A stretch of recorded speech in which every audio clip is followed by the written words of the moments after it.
Time for your business update with Stephen Carroll. Hi, Stephen. Hi, Jeannie. Finance ministers from the world's largest economies are meeting later this week to talk about changes to how big companies are taxed. And ahead of that meeting, Japan's finance minister says the G7 is unlikely to debate specific figures on a new global minimum tax rate for companies. A draft communiqué prepared in advance of the meeting says finance ministers and central bankers will pledge to reach a, quote, ambitious deal by July at the broader G20 summit.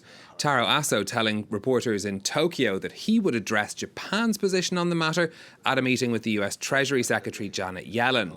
The debate is currently centering over a 15% minimum tax rate for companies, proposed by the United States but needs agreement more broadly. France and Germany are keen to make progress on a deal before the G20.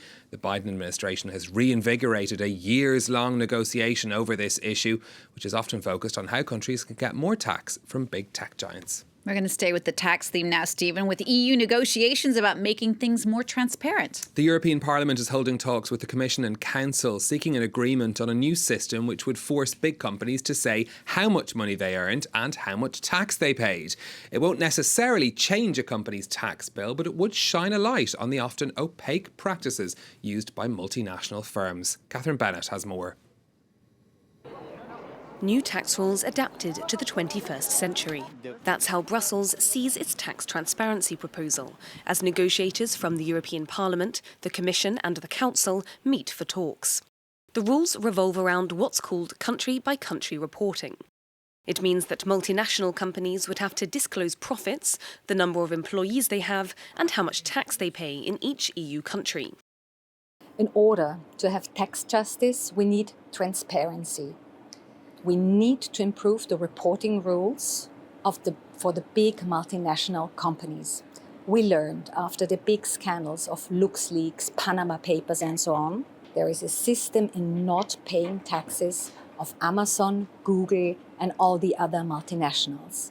It's an attempt to crack down on profit shifting, whereby businesses report revenue in a country with a lower corporate tax rate than where they made the money. The directive will only apply to companies that have an annual consolidated turnover of over 750 million euros a year. EU member states are losing tens of billions each year to tax fraud, evasion and avoidance, and between 35 and 70 billions each year as a result of corporate tax avoidance in the EU. So this calls for action. While the rules won't actually prevent companies from trying to lower their tax bills, it will at least shed light on the practice. The legislation has found broad support in the European Parliament, but it faces opposition from some business groups and from EU governments that benefit from profit shifting, such as Ireland and Luxembourg. We're staying with the European Union, which has approved a Greek fund to help its tourism industry. The €800 million programme will be open to all companies that saw a more than 30% drop in their income in 2020. Competition Commissioner Margrethe Vestager said the scheme would help to ensure the continuity of firms during difficult times.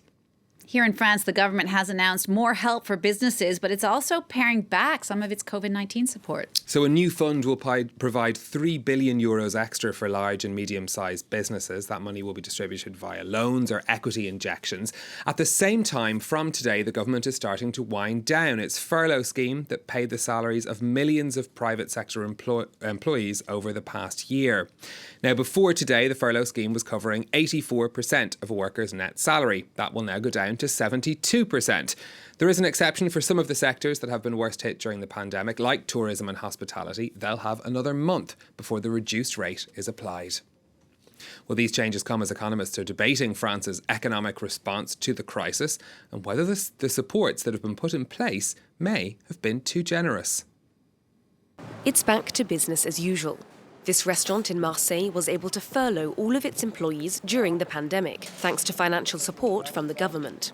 If we had had to continue paying the salaries of everyone who works for us, we would have quickly gone under. It would have been a disaster. Now questions are being raised about whether French state aid was too generous. One restaurant owner, who wanted to be anonymous, admitted that the state aid he's been receiving since November, €10,000 a month, has actually helped him turn a profit. Sur les 10 000 euros, il restait quoi? Il restait un prêt que j'avais contracté pour ouvrir ce restaurant. Il restait le loyer et après des charges d'électricité, d'eau évidemment qui étaient très largement inférieures aux charges habituelles. Donc je savais très bien qu'il y aurait un surplus. Economists are debating the merits of the French approach to supporting businesses during the pandemic, as the government begins to wind down its aid. It's possible that the government has actually been too generous, particularly with the furlough scheme. We've ended up strangling the economy, holding back businesses, and we're going to feel the economic effects of that. We've limited the damage, at least in terms of the unemployment rate. We've avoided the widespread closure of businesses and the destruction of human capital. Once you've destroyed the workforce, it's difficult to build it back up again. The French government has estimated the cost of the crisis to be €424 billion over 3 years. Let's take a quick look at what's happening on the markets next for you. European shares trading up this lunchtime. Investors shrugging off fears of rising inflation. That's after the latest figures from the Eurozone showed the rate of price increases jumped to 2% in May. Strong gains, as you can see there, across London, Paris and Frankfurt. Just to wrap up now, Stephen, the Australian airline Qantas is offering prizes to people who've been vaccinated from COVID-19. Sounds pretty tempting as well. The Trouble carrier is offering 10 so-called mega prizes to fully vaccinated passengers. They include an unlimited free flights for a year for a family of 4. Qantas CEO Alan Joyce saying the company had a vested interest in giving people incentives to get vaccinated. The company has all but halted international travel since the start of the pandemic, when Australia put strict travel curbs in place. It's seen billions in losses and cut thousands of jobs. Joyce has called on other Australian companies to offer incentives to get their customers to get the jab. There's something to that incentive thing. I know they do that in the States a lot. Nice to hear they're doing it. I think that we're just also excited about the prospect of getting it here is different. Exactly. Stephen, thank you for that look at the business news today. Do stay with us. We're going to take a quick break, and I'll be back in just a minute with more. Don't go away.